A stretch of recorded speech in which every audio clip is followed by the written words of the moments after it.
لیلۃ القدر میں یہ دعا پڑھنا مسنون ہے، یعنی خاص طور پر ہر رات نمازوں کے درمیانی وقفے میں اٹھتے بیٹھتے کثرت سے یہ دعا پڑھیں۔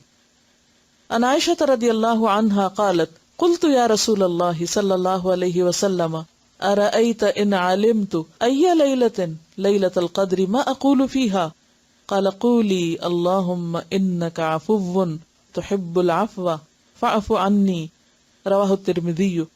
حضرت عائشہ رضی اللہ عنہا سے روایت ہے، میں نے پوچھا یا رسول اللہ صلی اللہ علیہ وسلم، اگر میں شب قدر پالوں تو کون سی دعا پڑھوں؟ نبی اکرم صلی اللہ علیہ وسلم نے فرمایا، کہو یا اللہ تو معاف فرمانے والا ہے، معاف کرنا پسند کرتا ہے، لہٰذا مجھے معاف فرما۔ اسے ترمذی نے روایت کیا ہے۔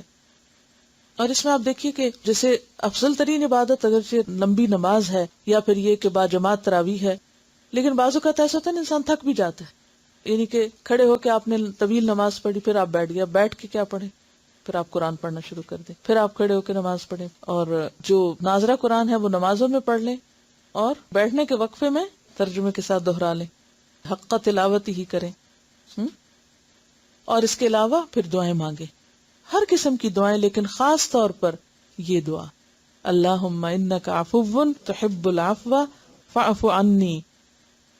وآخر دعوانا الحمد للہ رب العالمین۔ سبحانک اللہم وبحمدک، نشہد ان لا الہ الا انت، نستغفرک ونتوب الیک۔ السلام علیکم ورحمۃ اللہ وبرکاتہ۔